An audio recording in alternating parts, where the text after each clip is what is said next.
नमस्कार, कैसे हैं आप लोग फ्रेंड्स। आज हम बात करने वाले हैं आपके मंगल जो ये स्वराशि के बैठे हुए हैं और इन पर जो शनि की तृतीय दृष्टि पड़ रही है उसके बारे में। हालांकि शनिदेव इस समय पर 27 डिग्री पर चल रहे हैं, लेकिन फिर भी इनकी जो दृष्टि है बहुत मंगल के लिए प्रभावकारी है। किस तरीके से इनकी यह दृष्टि मंगल के लिए प्रभावकारी है, क्योंकि पूर्व भाद्रपदा नक्षत्र में शनिदेव का गोचर हो रहा है। पूर्व भाद्रपदा में शनिदेव का गोचर होना बहुत विशेष होता है।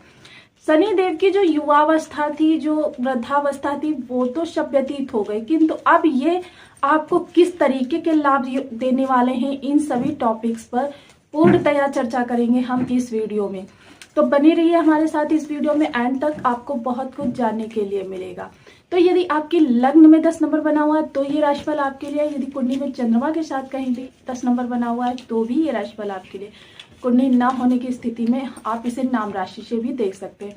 तो सबसे पहले इस समय ग्रहों की स्थिति पर विचार कर लेते हैं। आपके द्वितीय भाव में यानी कि धन भाव में आपके धनेश और लग्नेश यानी कि शनिदेव स्वराशि के बैठे हुए हैं, अपनी मूल त्रिकोण राशि में बैठे हुए हैं। 1 तारीख को आपके मंगल देव अपना अंगारक दोष समाप्त करके आपके सुख भाव में बैठने वाले हैं। सुख भाव में बैठकर ये आपके लिए बहुत विशेष कार्य होने वाले हैं। आपके लिए धन धान्य में वृद्धि करने वाले हैं और किन किन संपदाओं में बढ़ोतरी करेंगे, थोड़ा सा विश्लेषण करेंगे, लेकिन अभी थोड़ा विशेष बातों के बाद। तो अब यहाँ पर देखिए एक और विशेष राजयोग बना हुआ है कि आपके ज्ञान भाव में 3 ग्रह बैठे हुए हैं। सूर्य, गुरु और शुक्र की युति बन रही है। शुक्र यहाँ पर स्वराशि के हैं, अपनी भूमि तत्वीय राशि में, भूमि तत्वीय राशि में बैठे हुए हैं। यहाँ पर 31 तारीख को बुध का भी पदार्पण हो जाएगा, मंगलदेव से एक दिन पहले। तो अब ये जो ग्रह स्थितियां आपके लिए निर्मित हो रही हैं, ये किस तरीके की निर्मित हो रही हैं, इनके बारे में हम पूर्णतया चर्चा करेंगे इस वीडियो में। सबसे पहले तो यहाँ पर हम जान लेते हैं कि मंगलदेव आपके इस समय पर आपको किस तरीके के प्रभाव देंगे। देखिए, शनि की तृतीय दृष्टि और ये बन के उसमें रहा है, यानी कि शनि की तृतीय दृष्टि है और यहाँ पर शुक्र से द्वादश बैठे हुए हैं मंगल। जब भी शुक्र से द्वादश कोई घर बैठता है और शुक्र यहाँ पर क्या है, स्वराशि के हैं। अब कोई भी ग्रह अपना सर्वोत्तम परिणाम हमें कब प्रदान करता है, जब वो स्वयं के घर में हो, मित्र के घर में हो या फिर उच्च राशि में हो।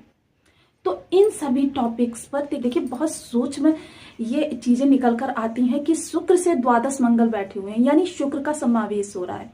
इस समय पर आप अपने घर के लिए, यानी कि एक तो देखिए गुरु के साथ शुक्र का होना, बुध का होना, सूर्य का होना, इसे कलानिधि योग भी कहा जाता है, सरस्वती योग भी कहा जाता है, लक्ष्मी योग भी कहा जाता है, लक्ष्मी नारायण राजयोग भी बन रहा है, आपका बुधादित्य राजयोग भी बन रहा है। इतने सारे राजयोगों को बनाने के बाद साथ ही शुक्रदेव से द्वादश मंगलदेव बैठे हुए हैं, शनि की तृतीय दृष्टि से दृष्ट। जब भी हम घर के लिए भूमि, भवन, वाहन की चर्चा करते हैं, सबसे पहले हम किन किन ग्रहों को देखते हैं? मंगल को देखते हैं, शनि को देखते हैं और गुरु को देखते हैं। गुरु यहाँ पर आपको किस तरीके से प्रभाव दे रहे हैं? शनि के साथ में बैठकर पूर्व भाद्रपदा नक्षत्र के माध्यम से गुरु का प्रभाव भी आपके सुख भाव पर जा रहा है। जब ये सुख भाव पर जाएगा तो इस समय पर आप अपने घर के लिए काफी कुछ चेंजेस कर सकते हैं। देखिए, आप ज्यादा बड़े उद्योगपति हैं या ज्यादा धन कुबेर व्यक्ति हैं तो आप बड़े बंगलो टाइप का मकान ले सकते हैं। छोटे तबके के लोग हैं, आप घर को रेनोवेट करा सकते हैं, शिफ्टिंग कर सकते हैं, घर के लिए लग्जरियस चीजें ले सकते हैं। इस समय जो भी चीजें आप खरीदेंगे उसमें लग्जरी जरूर शामिल होगी, क्योंकि शुक्र से जब भी कोई ग्रह द्वादश होता है तो वह उस ग्रह को शुक्र पुष करते हैं। ज्योतिष के सिद्धांत के अनुसार जब शुक्र का बल किसी ग्रह को मिल जाता है तब वह ग्रह लग्जरियस हो जाता है। इस समय पर शुक्र आपको ऐश्वर्य बढ़ाएंगे। शुक्र का जो ये आपका गोचर है और शुक्र के साथ में इस समय कितने ग्रहों का योग बना हुआ है? बुध, गुरु, सूर्य का, यानी कि तेज भी होगा, ऐश्वर्य भी होगा, प्रभाव भी होगा, ज्ञान भी होगा, वैराग्य भी होगा, सभी कुछ होगा। इस समय आप घर में मांगलिक कार्यक्रम की रूपरेखा बना सकते हैं। यदि आप मांगलिक कार्यक्रम की रूपरेखा स्वयं नहीं बनाएंगे तो कहीं जाएंगे, तीर्थ स्थानों पर जा सकते हैं, घूमने के लिए जा सकते हैं, क्वालिटी टाइम स्पेंड करेंगे फैमिली के साथ। फैमिली के में इस समय पर जो ये देखिए ऐसे राजयोग शायद ही आपके जीवन में दोबारा निर्मित हो। यह जो समय है देखिए कमेंट करते हैं निगेटिव कमेंट, और बहुत से लोग पॉजिटिव कमेंट करते हैं। अब पॉजिटिव कमेंट की तुलना में अगर देखा जाए तो निगेटिव कमेंट बहुत कम होते हैं, 2-4 के समक्ष, लेकिन पॉजिटिव कमेंट काफी सारे आते हैं। तो ऐसी स्थिति में ये जो योग निर्मित हो रहा है आपकी कुंडली में, तो इसको कहते हैं ना कि या तो आप गलत दिशा में प्रयास कर रहे हैं, निरर्थक भटक रहे हैं, उन चीजों को आप विराम दीजिए। यह समय दोबारा नहीं आएगा, जो ये 1 माह का समय है, ऐसा कि आपके कर्म जब सही दिशा में होंगे तभी उनका प्रयास आपको फलित होगा। अब कर्म तो हम किसी और दिशा में कर रहे हैं, फल किसी और की अपेक्षा कर रहे हैं, तो ऐसा कभी होता ही नहीं है। सृष्टि का भी एक विधान होता है, तो हर विधान के अनुसार से जब कार्य होता है, और यह जो गोचर निर्मित हुआ है, इससे सुंदर राजयोग कभी निर्मित हो ही नहीं सकता। यह समय वो है जब आपको चमत्कार स्वरूप ऊंचाई पर ले जाकर बिठा दे, आपके जीवन में चमत्कार के स्वरूप परिवर्तित कर दे। अब मंगल की वही दृष्टि जा रही है आपके 10वें भाव पर। 10वें भाव पर दृष्टि जाने का मतलब आपके कर्म क्षेत्र में बहुत बड़ा परिवर्तन होना। कर्म क्षेत्र में यदि आप इस समय पर कोई परिवर्तन करना चाहते हैं, या कर्म क्षेत्र में इस समय पर आप पदोन्नति या किसी इन्हीं और चीजों की अपेक्षा कर रहे हैं, पॉसिबल है। अगर ऐसा नहीं है कि मैं किसी इम्पॉसिबल चीज की आशा करने लग जाऊं और वो मेरे जीवन में घटित हो जाए, ऐसा कभी नहीं हो सकता। अगर मेरे लिए पॉसिबल है तो वो मुझे मिलकर रहेगा। दूसरी चीज क्या होती है कि यदि मैं इस जॉब को स्विच करके दूसरी जॉब को पाने की ओर प्रयासरत हूँ, वह जॉब आसानी से मिल जाएगी। आप सपोज कीजिए जैसे कि यहाँ पर लाखपति करोड़पति के योग बताए जाते हैं, तो आप लखपति करोड़पति नहीं, लेकिन अगर आप 20,000 की सैलरी की जॉब कर रहे हैं और इस समय पर 40,000 की जॉब अगर आपको मिल जाए, तो ये आपके लिए अनपेक्षित राजयोग का निर्माण करेंगे, यानी आपके लिए चमत्कार है। 100 रुपये कहीं से हम प्राप्त कर रहे हैं और उसी काम का हमें 200 रुपये मिलने लग जाए, तो यह चमत्कार ही होगा।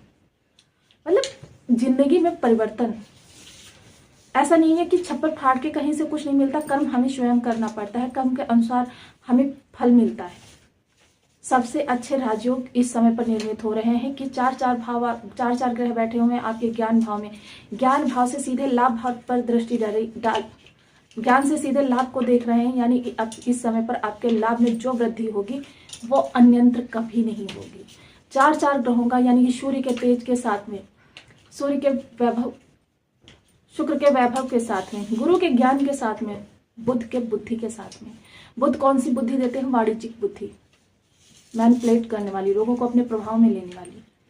तो इन सब ग्रहों के इस समय शेयर मार्केट से आप बहुत अच्छा अर्न कर सकते हैं। इस समय ज्ञान के द्वारा जो लोग भी स्टडी फील्ड में हैं, टीचर हैं या स्टूडेंट हैं या फिर गृहिणी वर्ग हैं, सभी के लिए बहुत अच्छा गोचर है ये।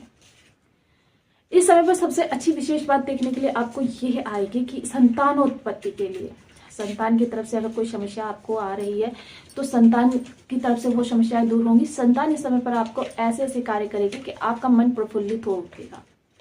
और जो लोग भी संतान के लिए प्रयास कर रहे हैं उनके लिए 6 तारीख के बाद का समय बहुत ही अनुकूल होगा। विवाह के लिए बहुत अच्छे योग बने हुए हैं, क्योंकि गुरु सीधे आपके लग्न को देख रहे हैं। गुरु का जब भी लग्न से संबंध बनता है आप बहुत प्रसन्नचित रहते हैं। तो यहाँ पर ये जो योग बन रहा है आपके लिए बहुत विशेष प्रभावकारी योग बन रहा है। इस योग का आपको लाभ उठाना चाहिए।